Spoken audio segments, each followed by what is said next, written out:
अस्सलाम वालेकुम एवरीवन। हम लोग जीआईटी रिवाइज कर रहे थे और हमारा नेक्स्ट टॉपिक है पैंक्रियाटिक सिक्रीशंस।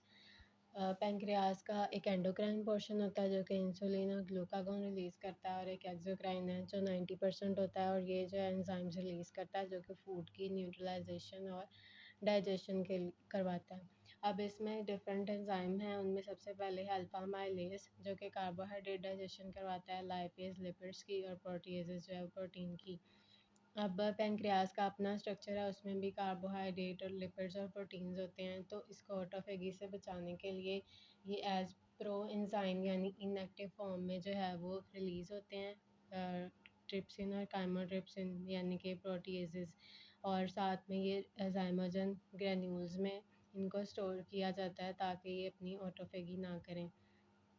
अब इनकी एक्टिवेशन कैसे होती है? जब ये ट्रिप्सिनोजन जाएगा इंटेस्टाइन में, वहाँ पर एंटेरोकाइनेज इसको ट्रिप्सिन में कन्वर्ट कर देगा, और जो ट्रिप्सिन है वो बाकी जो प्रो एंजाइम्स हैं उनकी भी एक्टिवेशन करवा देगा। जबकि जो अमाइलेज और लाइपेज हैं ये एक्टिव फॉर्म में ही सिक्रीट होते हैं। अब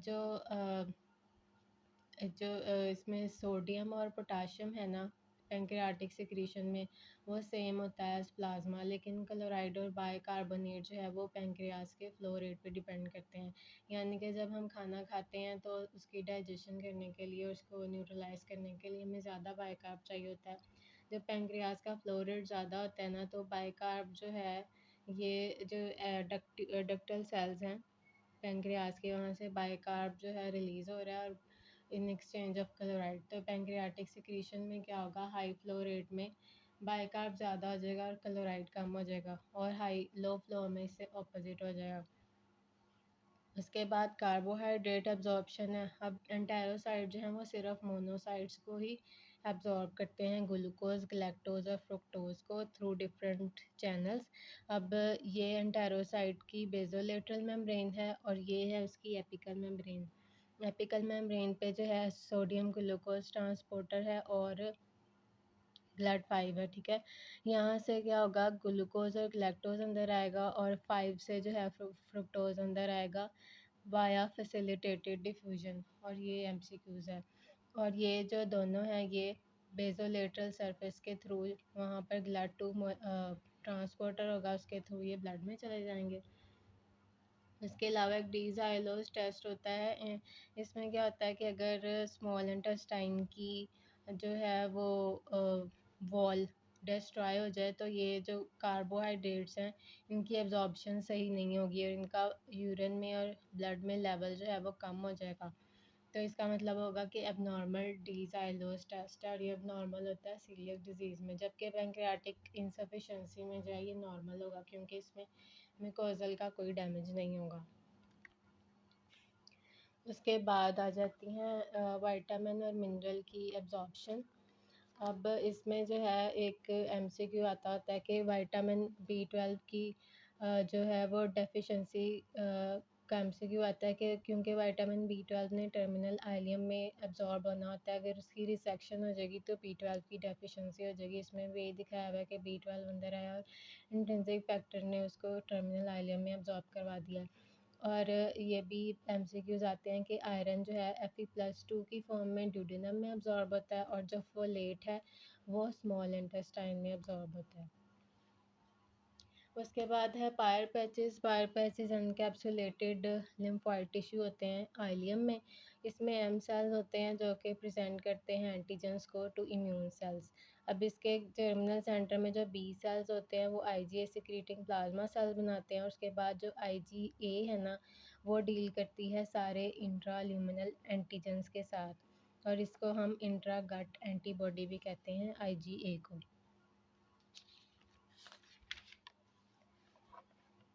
उसके बाद बाइल। बाइल में क्या होता है, बाइल में बाइल सॉल्ट्स होते हैं। बाइल सॉल्ट्स कैसे बनते हैं, जब बाइल एसिड्स की कंजुगेशन होती है टायरोसिन और ग्लाइसिन के साथ, और ये वाटर सॉल्युबल बाइल सॉल्ट्स में कन्वर्ट हो जाते हैं। और इसके अलावा जो कोलेस्ट्रॉल 7 अल्फा हाइड्रोक्सिलेज है वो रेट लिमिटिंग स्टेप है बाइल एसिड सिंथेसिस का। उसके बाद इसके फंक्शंस हैं डाइजेशन और अब्जॉर्प्शन है, लिपिड और फैट सॉल्युबल विटामिन्स की बिलीरुबिन और कोलेस्ट्रॉल एक्सक्रीशन और एंटी माइक्रोबियल एक्टिविटी। अब अगर इसकी एब्जॉर्प्शन कम होगी किसी भी वजह से, जैसे कि डिस्टल आइलियम की रिसेक्शन अगर हो गई है, तो इसकी वजह से बाइल एसिड डायरिया हो जाएगा। और ये एक एमसीक्यू आता है कि कैल्शियम जो है वो नॉर्मली ऑक्सीलेट के साथ बाइंड करता है, लेकिन जब फैट की एब्जॉर्प्शन नहीं हो रही तो वो फैट के साथ बाइंड कर जाएगा और फ्री ऑक्सीलेट को गट एब्जॉर्ब कर लेगी, जिसकी वजह से ज़्यादा फ्रीक्वेंसी हो जाएगी कैल्शियम ऑक्सीलेट किडनी स्टोन्स की। उसके बाद बिलीरुबिन है। अब ये ब्लड वेसल में आरबीसी की ब्रेकडाउन ये हुई है, एचपी हीमोग्लोबिन से हीम निकला है और हीम पर हीम ऑक्सीजनेज एक्ट करके बिलीवर्डिन बनाएगा और बिलीवर्डिन जो है उससे उस पर बिलीवर्डिन रिडक्टेज एक्ट करके बिलीरुबिन बना देगा। अब ये जो है इनडायरेक्ट बिलीरुबिन होगी जो कि वाटर इनसॉल्युबल होती है। इसके साथ एल्ब्यूमिन जो है वो बाइंड करेगी और ये बाइल डक्ट के थ्रू चला जाएगा लिवर में। लिवर में इसकी कॉन्जुगेशन होगी वाया यूडीपी ग्लूक्रोनाइल ट्रांसफरेज और फिर ये चला जाएगा गट में। गट में ग्लूक्रोनिक एसिड रिमूव कर देंगे बैक्टीरिया और ये यूरोबिलिनोजन में कन्वर्ट हो जाएगा और फिर इसकी 80% जो है वो एक्सक्रीशन हो जाएगी फीसिस में एज स्टर्कोबिलिन, जिसकी वजह से ब्राउन कलर होगा स्टूल का। 20% ये वापस चला जाएगा, उसमें से 90% इंटेरोहेपेटिक सर्कुलेशन में चला जाएगा और 10% वाया किडनी रिमूव हो जाएगा एज यूरोबिलिन और इसकी वजह से यूरिन का कलर जो है वो येलो होगा। उसके बाद कुछ पैथोलॉजीज़ हैं, ओरल पैथोलॉजीज़। इसमें एप्थस अल्सर जो हैं पेनफुल अल्सर्स होते हैं और अगर रिकरेंट हो रहे हैं तो सीलियक डिजीज़ या फिर आईबीडी में हो सकते हैं। स्क्वेमस सेल कार्सिनोमा सबसे कॉमन मेलिग्नेंसी है ओरल कैविटी की और ये HPV-16 से एसोसिएटेड होता है और ल्यूकोप्लेकिया इथोपेकिया इसके प्रिकर्सर लीजन्स होते हैं। उसके बाद सियालोलिथियासिस है कि सलाइवरी ग्लैंड की डक्ट में जो है वो स्टोन्स बन जाते हैं स्टेसिस की वजह से और इसकी वजह से जो है ना प्री या पेरीप्रेंडियल पेन और स्वेलिंग होगी। उसके बाद सियालाडिनाइटिस में इन्फ्लेमेशन हो जाएगी सलाइवरी ग्लैंड की ड्यू टू एनी ऑब्स्ट्रक्शन और इन्फेक्शन और ऑटो इम्यून मैकेनिज्म।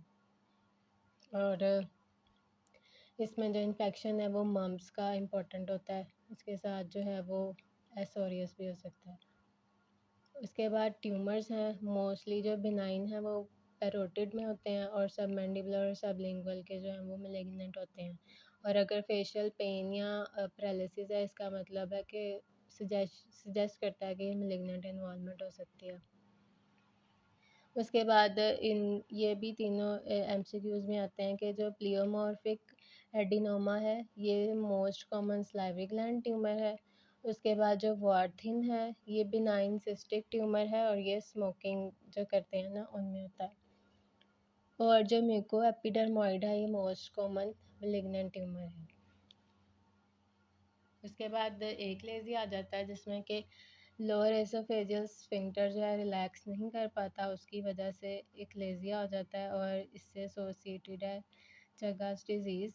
इसमें प्रोग्रेसिव डिस्फेजिया होता है टू लिक्विड्स और फिर टू सॉलिड और फिर लिक्विड, जबकि ऑब्स्ट्रक्शन में जो है वो प्राइमरीली सॉलिड्स के लिए ही होता है डिस्फेजिया और इसमें ज़्यादा रिस्क होता है एसोफेजियल कैंसर का। मैनोमीट्री में हमें एब्सेंट पेरिस्टोलिसिस और लोअर एसोफेजियल स्फिंक्टर का रेस्टिंग प्रेशर ज़्यादा मिलेगा और बेरियम स्वेलो पे हमें बर्ड वीक अपीयरेंस मिलेगी, यानी कि ये लोअर एसोफेजियल स्फिंक्टर जो फेल टू रिलैक्स और जो प्रॉक्सिमल पार्ट है वो डायलेटेड होगा, जैसे कि बर्ड वीक होती है वैसे हमें मिलेगा। ट्रीटमेंट में सर्जरी या बोटुलिनम टॉक्सिन है जिससे जो रिलैक्सेशन हो जाएगी। उसके बाद गर्ड है, decrease in lower oesophageal tone, heart burn हो सकता है एसोसिएटेड विद अस्थमा और इसकी कॉम्प्लिकेशंस है बैरेट एसोफेगस, ये भी एक एमसीक्यू है। उसके बाद एसोफेजाइटिस इन्फ्लेमेशन हो जाएगी एसोफेजियल म्यूकोजा की, ये भी इसकी डिफरेंट टाइप्स हैं। रिफ्लक्स में गर्ड होगा, मेडिकेशन में बिस्फॉस्फोनेट या एनसेड्स, एओसिनोफिलिक में एटॉपिक डिसऑर्डर्स, इन्फेक्शन में कैंडिडा सबसे इम्पोर्टेंट है, क्रोसिव में किसी क्रोसिव की वजह से। उसके बाद प्लमर विल्सन सिंड्रोम, इसका भी एमसीक्यू आता होता है। ये हमने ऐसे याद रखना है, प्लमर डाई से ऐसे याद करना है। इसमें डिस्फेजिया होगा, आयरन डेफिशिएंसी, एनीमिया और एसोफेजियल वेब्स, और इसमें ज़्यादा रिस्क होता है एसोफेजियल स्क्वेमस सेल कार्सिनोमा का। मेलरी वे सिंड्रोम में पार्शियल थिकनेस जो है ना वो लोअर एसोफेजियल जंक्शन पे लॉन्गिट्यूडनल लेसरेशन हो जाती है ड्यू टू सीवियर वॉमिटिंग, और इसकी वजह से हेमेटोमेसिस हो सकती है। एसोफेजियल वेरिसेस में due to portal hypertension dilated submucosal veins हो जाएंगी। डिस्टल एसोफेजियल स्पाज्म में जो है वो इसको हम डिफ्यूज एसोफेजियल स्पाज्म कहते हैं। इसमें क्या होता है, नॉन पेरिस्टाल्टिक कॉन्ट्रैक्शन हो जाती हैं एसोफेगस की, और हमें इसमें क्या मिलेगा, बेरियम स्वेलो पे कॉर्क्सक्यू एसोफेगस। स्क्लेरोडर्मा एसोफेजियल इन्वॉल्वमेंट में जो इसके स्मूथ मसल्स की एट्रोफी हो जाएगी, जिसकी वजह से जो है ना लोअर एसोफेजियल स्फिंक्टर का प्रेशर जो है वो कम हो जाएगा और एसिड रिफ्लक्स हो जाएगा। उसके बाद एसोफेजियल परफोरेशन है, किसी भी इंस्ट्रूमेंटेशन की वजह से इसकी परफोरेशन हो सकती है, जिसकी वजह से न्यूमो मीडियास्टाइनम और सबक्यूटेनियस एम्फाइसीमा हो जाएगा। और बोरहार्ट सिंड्रोम में क्या होता है, ट्रांसम्यूरल जो है रप्चर हो जाता है एसोफेगस का वायलेंट रैचिंग की वजह से।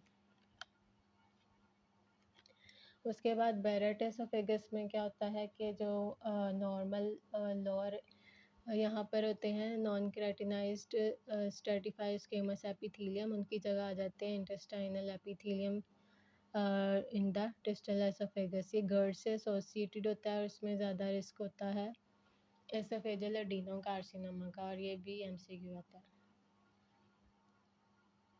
उसके बाद एसोफेजियल कैंसर में जो है प्रोग्रेसिव डिस्फेजिया होता है, और इसमें जो है रैपिड एक्सटेंशन होती है क्योंकि इसमें सिरोजा नहीं होता, और इसकी पुअर प्रोग्नोसिस होती है क्योंकि ये लेट प्रेजेंट करता है। अब इसमें दो टाइप्स हैं, ये दोनों भी एमसीक्यूज में आते हैं कि अपर 2/3 में स्क्वेमस सेल कार्सिनोमा होता है और लोअर 1/3 में एडिनो, और लोअर 1/3 एसोसिएट होता है गर्ड और बैरेट एसोफेगस के साथ, और अपर 1/3 में स्मोकिंग आ जाएगी और अल्कोहल। उसके बाद एक्यूट और क्रोनिक गैस्ट्राइटिस है। एक्यूट एनसेड्स या अल्कोहल की वजह से होगा। एनसेड्स जो है प्रोस्टाग्लैंडिन नीटो को कम करवा देंगे, जिसने जो है प्रोटेक्ट किया हुआ था म्यूकोसा का। इसमें दो तरह के स्ट्रेस अल्सर होते हैं, बर्न, और बर्न में होंगे कर्लिंग अल्सर, और जो है कुशिंग अल्सर वो होंगे ब्रेन इंजरी में। और उसके बाद क्रोनिक में क्या होता है, इन्फ्लेमेशन की वजह से ट्रॉफी हो जाती है, और इसमें जो है वो गैस्ट्रिक कैंसर का रिस्क ज़्यादा होता है। अब इसमें आगे दो टाइप्स होती हैं, एच पाइलोराई और ऑटोइम्यून। एच पाइलोराई ज़्यादा कॉमन है, और इसमें क्या होता है कि पहले एंट्रम को इन्वॉल्व करता है और फिर बॉडी पे स्प्रेड करता है, और इसमें ज़्यादा रिस्क होता है पेप्टिक अल्सर डिजीज़ का। जबकि ऑटोइम्यून में ऑटो एंटीबॉडीज़ बन जाएंगी सोडियम पोटाशियम एटीपीएस के खिलाफ, और इसमें ज़्यादा रिस्क होता है परनीशियस एनीमिया का, और ये बॉडी और फंडस दोनों को ही इफ़ेक्ट करता है।